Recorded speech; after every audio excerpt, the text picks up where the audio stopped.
Welcome to Chapter 6 of the Kinsmen Die Podcast, home of fantasy fiction based on Norse mythology that's written and read by me, Matt Bishop. I've written 2 novels, Kinsmen Die and Dark Grows the Sun. They are the first 2 books in my series called And the Heavens Burn. In this podcast, I will read both books and, when it's finally finished, that third, concluding book in the series. Right now, I'm planning to read 1 chapter per week. My goal is to share my love of Norse mythology and, obviously, my books. I believe I've done something unique when it comes to the retelling of these old stories, because the point of view characters are the Aesir themselves. Everything you'll hear is based on my interpretation of the source materials, the Poetic Edda and the Prose Edda, along with a stack of books that discuss the myths and another stack of academic articles that do the same. In the last few chapters, we've met Frigg and Odin, Hodor and Loki, as well as Vidar Odinsson, to whom we return in this chapter. When we left Jarl Vidar, he and his warriors had ridden through the night to render aid to the townsfolk under his protection. Their town, Hals, had been sacked and burned by unknown forces, possibly the Jotunn, with whom Vidar's people, the Aesir, have been at peace for many years. In this chapter, we'll also see that emotional intelligence is just as critical as being a wily coyote. Let's do this.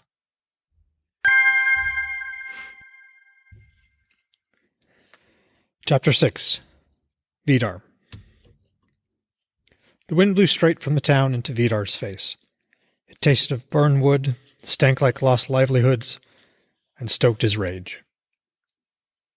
The townsfolk were not 30 yards distant now, filthy with ash, clothes torn and burned, streaked with blood. Most coughed and spat filth from their chests even as they staggered with exhaustion. Everywhere he looked, he saw babies clutched to their mothers' chests, or small children, eyes vacant from the terror of the sudden flight, draped across their fathers' shoulders. Some of the older ones staggered along on their own. These were his folk, fellow Aesir, regardless of rank. And even if he hadn't been their Jarl, he would have been upset. Hands tight on the reins, he pulled in a deep breath of wintry air, hoping to calm the rage that roiled the waters of his mind like a longship's oar. The green slits of his Fulgia's eyes slid open and glared up at him from the darkest depths of his spirit. Interest coiled in her eyes just above the bedrock of her hate for him. Or was she simply wondering why her host, him, had become so very angry? Keep your mind like the waters of the Bay of Thund in winter, still and cold, until you want her to wake up, of course. The time his father had spent teaching his son how to control the Fulgia had been too brief. Not for the first time, Vidar cursed himself for allowing his father to shackle him with this spirit. The memory still angered him, which was less than ideal since he was trying to calm down. He exhaled long and slow, closing his eyes and focusing instead on the regularity of Hrimfaxi's walk. When his thoughts slid off that, he pictured himself standing knee-deep in Vithi's swaying grasses, the summer's heat rising around him, relaxing the knot in his chest, even as he felt her stir deep inside his mind. His Fulga flicked her long, tufted tail once, twice, as if lazily mocking those same wind-brushed grasses. She stood, heavy muscles flexing as she raised her head. Dull and gray, her talon paws clicked and tapped just as they might in a real cell. Her bonds clinked, reminding them both who controlled whom. She was his Fulgia, and bound to his spirit, his Hugr, just as he was bound to her. Her green eyes challenged him. Why had he ever agreed to this? Why? Another part of his mind answered, because your father convinced you. Vidar breathed out, focusing on the runes tattooed around his wrists. He sang those words in his mind, plying them the way an animal tamer might snap his whip in the air above a beast. His Fulgia merely blinked, laid her head back on her paws, and like a spent witch lamp her eyes winked out. Her tufted ears flicked attentively this way and that. She'd obeyed because she had to. Only a fool would think her cowed. He opened his eyes, and awareness flooded back. Garlon was speaking to him, About...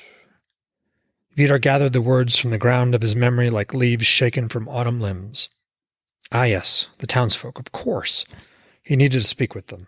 The sharp snap of his banner brought him back into focus, and he blinked away the days of Saul's brightness. Jarl, are you all right? A note of concern dwelled in Garlon's rough voice. Vidar glanced around.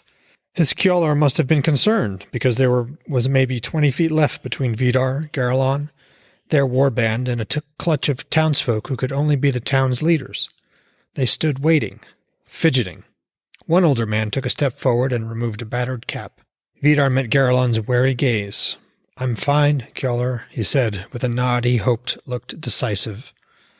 Let's speak with those we rode to protect, eh? Yes, Jarl, Garlon said, leaning back in his saddle. If I may, Jarl, their Gothi is Dorvath. He's in the front there, the one with the cap in his hand. You met him several winters ago. I remember him. Send some warriors to shepherd those townsfolk to those boulders and scrabble of trees. Keep the rest on watch.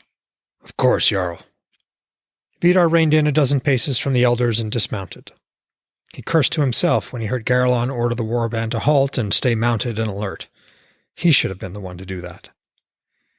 He pushed the thought down and brought a smile to his face instead, then pitched his voice to carry the remaining few feet. Gothi Dorvath, I am Jarl Vidar. We met several winters ago. I wish we were meeting again under more favorable circumstances.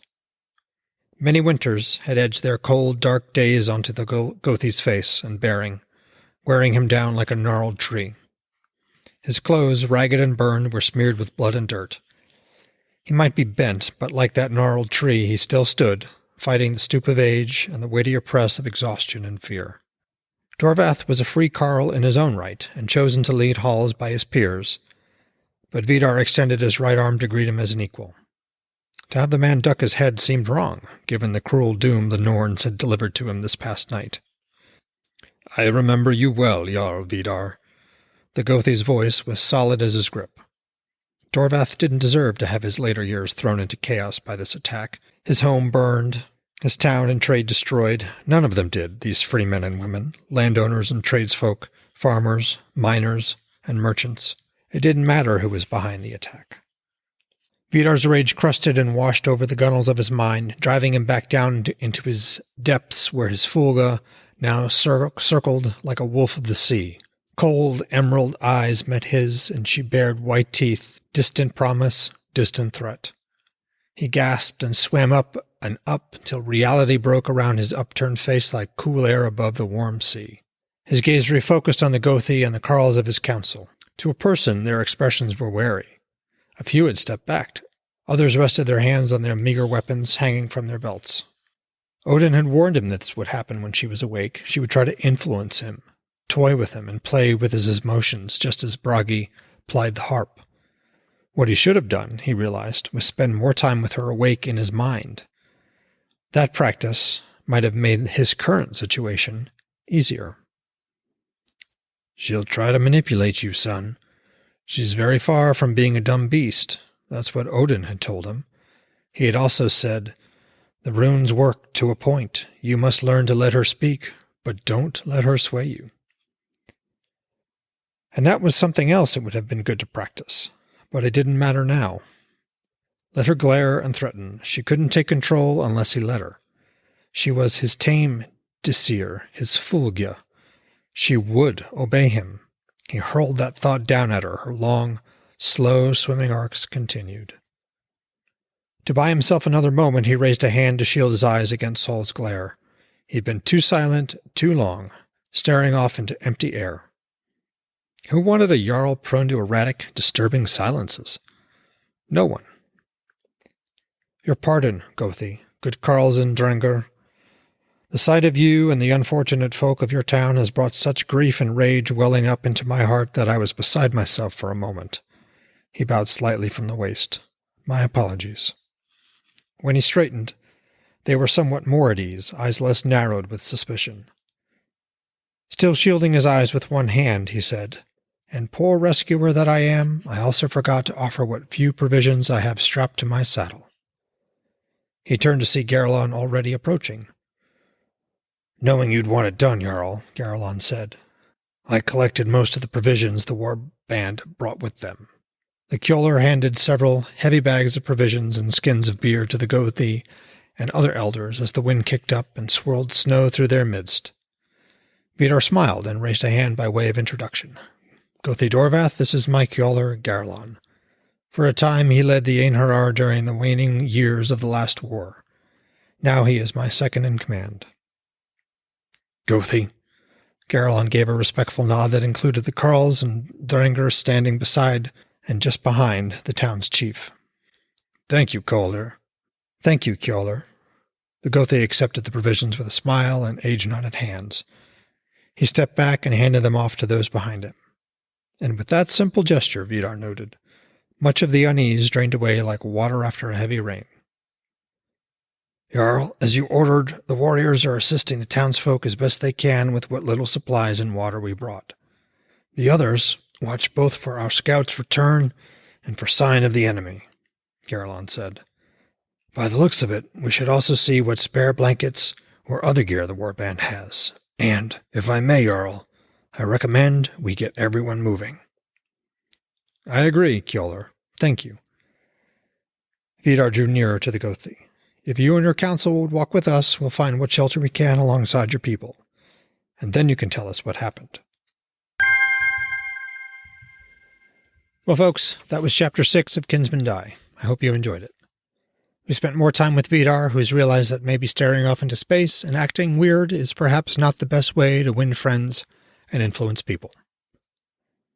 I'm a big believer in value for value, so I have several requests. Please leave a review on whatever podcast app or platform you use. They really help.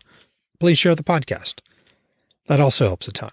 And finally, please consider supporting my work by buying my books on Amazon or in some other way. Likes, follows, Patreon, locals, a boost through the Lightning Bitcoin network, etc.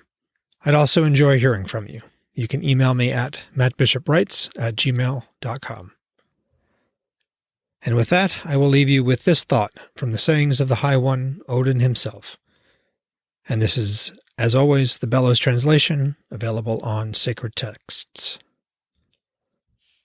Verse 6. A man shall not boast of his keenness of mind, but keep it close in his breast. To the silent and wise does ill come seldom when he goes as a guest to a house.